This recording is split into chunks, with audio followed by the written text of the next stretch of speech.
যেটো অসমৰ বিদ্যুৎ বিভাগ সেইটো এক প্ৰকাৰ অসমত গুণ্ডাৰা চলাই আছে বুলি ক'লে ভুল নহ'ব।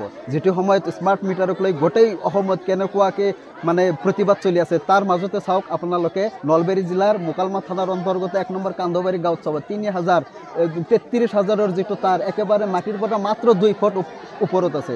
ইয়াত মানে এই গাঁৱৰে এজন বাসিন্দা খলিলুৰ ৰহমান আজি কিবা কামৰ কাৰণে আহিছিল, এই তাৰৰ লগত স্পৰ্শ হৈ ফালে মৃত্যুবৰণ কৰে। মাত্ৰ এই হেমাহিৰ ফলত অসম বিদ্যুৎ বিভাগৰ হেমাহিৰ ফলত এজন নিৰীহ লোকে মৃত্যুবৰণ কৰিবলগীয়া হৈছে।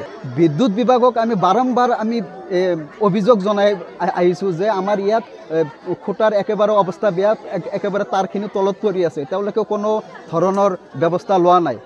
আমি চৰকাৰ তথা প্ৰশাসনক এইটোৱে দাবী জনাওঁ যে এনেকুৱা ঘটনা আৰু দ্বিতীয়বাৰ যাতে অসমত নহয়, আমাৰ এই অঞ্চলত বুলি নহয়, গোটেই অসমত এনেকুৱা ঘটনা নহয়, এইখিনি দাবী জনাওঁ। আৰু পৰিয়ালে মানে ক্ষতিপূৰণৰ বাবে আমি দাবী বিচাৰিছোঁ। অসমৰ প্ৰত্যেকটো বিভাগ বৰ্তমান কোনো এটা দুৰ্ঘটনা সংঘটিত নোহোৱালৈকে সাৰ নাপায়। বিদ্যুৎ বিভাগৰ হেমাহি আৰু গাফিলতিৰ বাবে আপোনালোকে আজি আহি ইয়াত দেখিবলৈ পাইছে।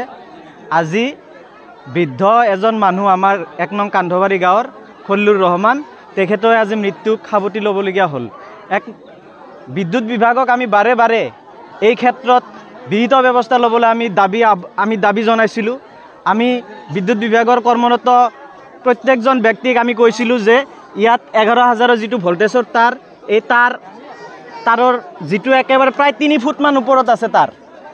গতিকে বৃদ্ধ মানুহ তেখেতে আজি কিবা কামৰ কাৰণে আহিছিলে, আহি কিনে ইয়াতে মানে তেখেতে ইমান ভালদৰে দেখা নাই, আহি তেখেতে ইয়াত কাৰেণ্টৰ তাঁৰৰ লগত লাগি তেখেতে আজি জীৱনটো শেষ কৰিলে। গতিকে আমি অসমৰ বিদ্যুৎ বিভাগৰ দায়িত্বত থকা মন্ত্ৰী মহোদয়ে অতি শীঘ্ৰে ইয়াৰ এটা ক্ষতিপূৰণৰ ব্যৱস্থা কৰিব লাগে এই পৰিয়ালটোৰ ওপৰত, আৰু ইয়াত অতি শীঘ্ৰে বিদ্যুৎ বিভাগে আহি ইয়াৰ ব্যৱস্থাটো কৰিব লাগিব, অন্যথা আমি এই গাঁৱৰ বাসী ৰাইজে তীব্ৰ প্ৰতিবাদ কৰিবলৈ আমি বাধ্য হ'ম। যিকোনো খবৰৰ বাবে যোগাযোগ কৰক 7099017330 আৰু 7099017110 নম্বৰত।